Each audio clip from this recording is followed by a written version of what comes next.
மேஷ ராசி நேயர்களுக்கு இந்த வரக்கூடிய காலகட்டம் அப்படின்னு பார்த்தீங்கன்னா, இந்த வருடம் இந்த 2025ஆம் ஆண்டுல நமக்கு வரக்கூடிய எல்லா பெயர்ச்சிகளுமே குரு, சனி, ராகு, கேது இது எல்லாமே நமக்கு சாதகமாகத்தான் இருக்கு. வரக்கூடிய இந்த சனி பெயர்ச்சியில நமக்கு 7:30 சனி ஆரம்பம். உடனே மேஷராசி நேயர்கள் எல்லாருக்குமே என்ன பயம்? ஐயோ! 7:30 சனி வருது, நமக்கு ஏதாவது பாதிப்பு வருமா அப்படின்னு. இது வயதை சார்ந்தது தான். ஸோ 30 வயதுக்குள்ள வரக்கூடிய ஒரு சனி 30 to 60 வயதுக்குள் வரக்கூடியது 60ற்கு மேற்பட்ட வயது தான்.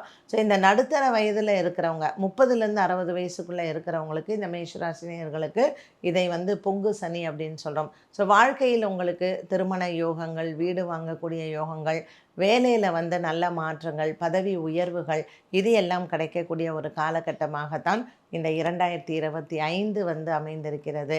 இந்த குரு பெயர்ச்சி அப்படின்னு சொல்லக்கூடியது நமக்கு இப்போது 2ஆம் இடத்தில் சஞ்சாரம் செய்யக்கூடிய குரு பகவான் நமக்கு 3ஆம் இடத்திற்கு சஞ்சாரம் செய்கிறார். ஸோ மேஷராசியை பொறுத்த வரைக்கும் வந்து பார்த்திங்கன்னா கேந்திரங்களில் மிதுன ராசியிலையும் சரி, மீன ராசியிலையும் சரி, மீன ராசிக்கு வந்து சனி பகவான் வருகிறார். உங்களுக்கு ராகு வந்து லாபத்தில் போகிறார். ஸோ 7:30 சனி வந்தாலும் கூட